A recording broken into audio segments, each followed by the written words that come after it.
Hello, my name is Michael Dwyer, and I'm with Rochester Writers. Once again, Rochester Writers and the Rochester Hills Public Library have teamed up to host their annual Rochester Author Fair, now in its fifth year.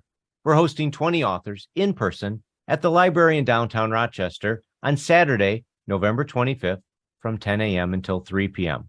These short videos offer you a chance to meet each of the 20 authors. And right now we're meeting Katy Klimczuk. Hey, Katy, how are you? Hi, Michael. I'm doing well. Thank you. Did I get that right? Yes, you did. Great job. Wonderful. So tell us about yourself. I know you've got one book out, but what led you to becoming an author? So I have always been interested in children's literature, and I started as a teacher and a reading specialist. And then having my own children, we've just been reading every day for many years. And I decided that I wanted to give back that way and to write children's books as well. So this is my first book here, M is for Mackinac, A Nature Alphabet. So M is for Mackinac, and do you teach people then how to say the rest of the word too? There are some references in here to the entire name, Michilimackinac. But yeah, I try to include a lot of historical things in the book, and of course, the nature, which is what it's focused on. And I'm just starting to work with kids at school visits as well.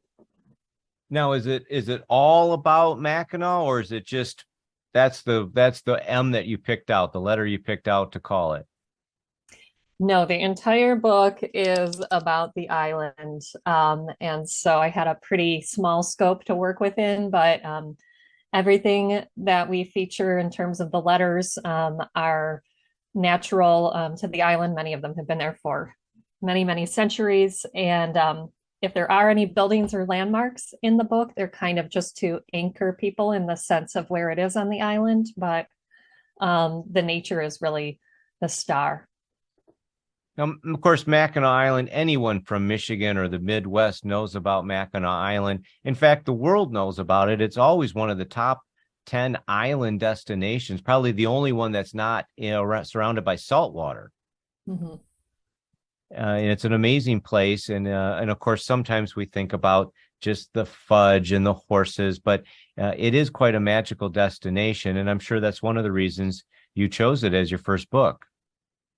Yeah, it is. It's always been a special place to us. I'm a native Michigander, and we've been up there many, many times as a child and growing up. And then my husband and I got married there, and now we take our children there. So we're kind of passing on our love of the island.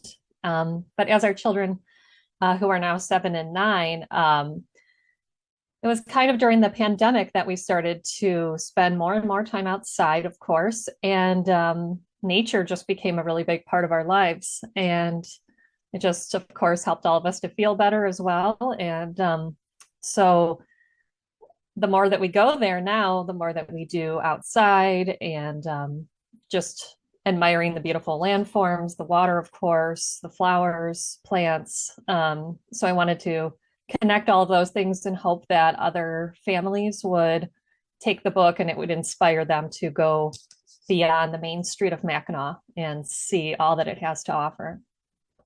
So you're anticipating that families will take this book with them on their journey to Mackinac Island, and maybe find all the letters of the alphabet and what they mean in your book? Um, in some ways they could do that. In some ways they couldn't, because there are some seasonal things, of course, in there that like for instance, tea is one of our spreads for Trillium. So that's a very specific time early on in the spring that they have to bloom.